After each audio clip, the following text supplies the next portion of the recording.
Well, I appreciate the introduction. Well, I'm passionate about HR. It seems like a weird concept to be passionate about HR. Really, I'm passionate about people and building a community in workplaces.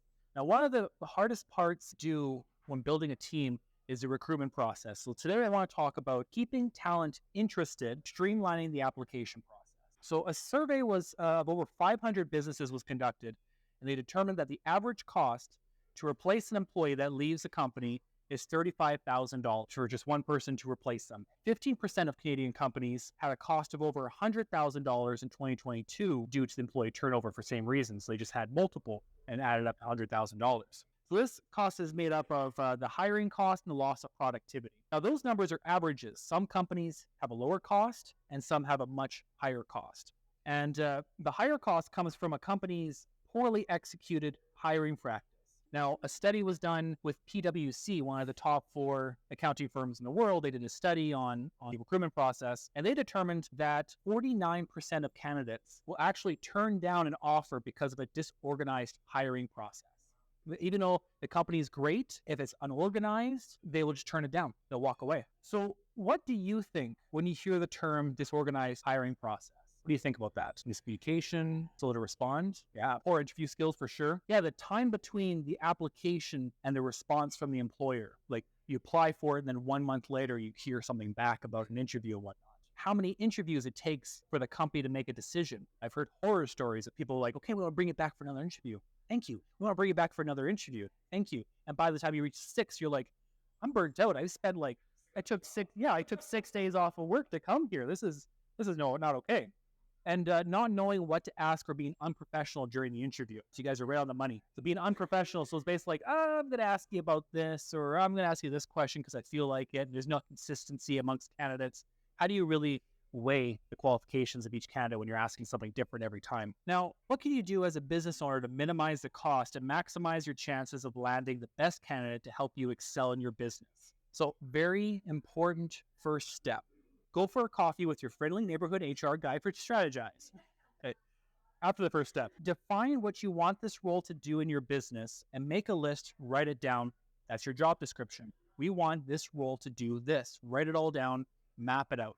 This helps you and the candidate know what they're actually going to be doing. So that helps with the communication process, knowing what the role entails. Take the job description and make a sexy job posting. That's a weird thing to say for a job posting, but really you want someone to be enticed to apply for it. You're a small business and you're running a small team. You have the luxury of playing around with the words to excite them. What do you offer?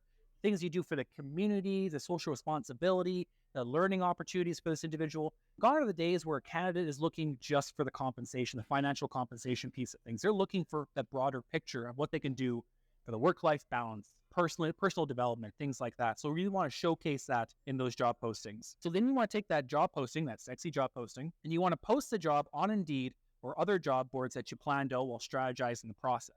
You also, I don't know if anybody knows this, but you also have one free job posting that you can post on LinkedIn once per month. So for better reach, you have one free job posting to post on LinkedIn once per month. So you can actually, depending on the role, it might get more traction or more of the professional candidates on LinkedIn. So that way you can post it once a month and go through the process. Didn't find anybody, you can post it again the next month.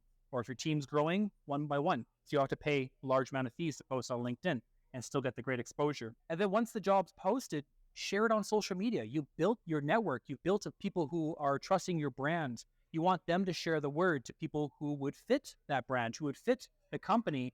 And so that'd be really good exposure, is how to share it to your network and have it spread out that way, versus what we call post and pray. Post and pray the right candidate is going to apply for the role. So now that it's posted, you can kick your feet up and relax for a month, right? No way.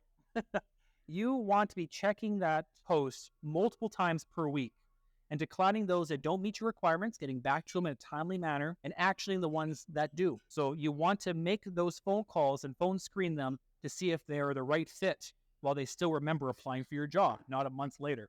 If they don't fit, thank them, hang up, and decline their application. Don't wait amount of time. People are waiting to hear back from you, so just do it immediately. They'll get that automated message. They can close that door and move on to the next chapter. If you think they're going to be a good fit, check the calendar right then and there while you have them on the phone and book them in for an interview. That way you're not playing phone tag afterwards. It's like, you know what, this went really well and I want to meet with you in person.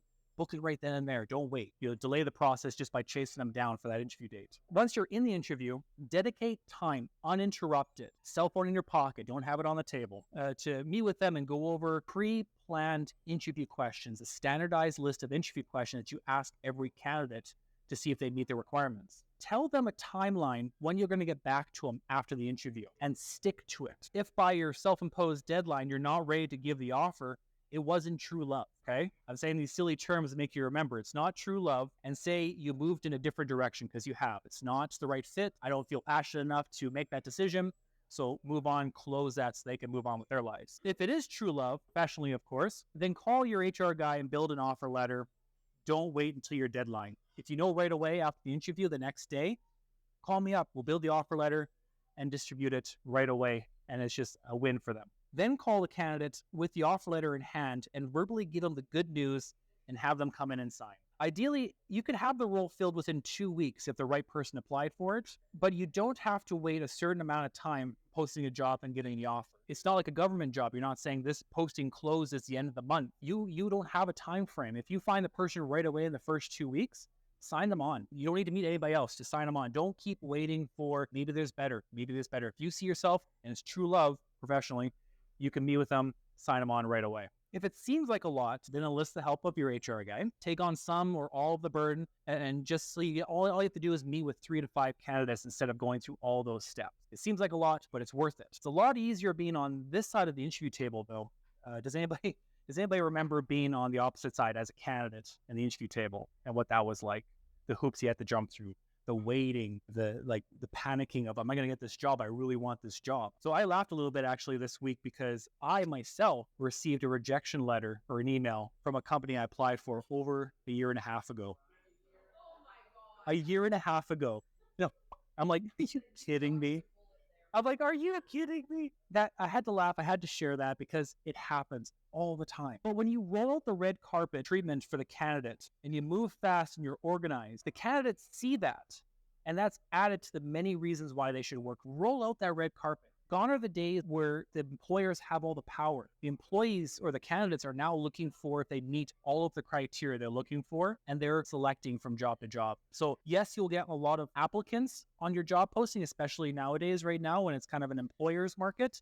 You post a job, you can get hundreds of resumes, but are they quality resumes, quality applications that meet what you're looking for? If you find the ones, the small percentage that are, capitalize on that. Roll out that red carpet, meet with them right away, make that decision right away, build your dream team. One last thing I'll leave you with, innovative idea, but I'm trying to spread the word on this. So do you know when you're going through the interview process and you're ready to give the offer letter to the candidate and you ask for 3 references of their previous employer? So I'm thinking as a small business or not-for-profit trying to entice candidates to work for you, what if you got references from your current and past employees, talk about you as a manager, and share that with the candidates? One more reason to be like, yes, I want to work for this person, and sign up right away. My thought is, if you're scared to get those testimonials, maybe there's more going on in your workplace.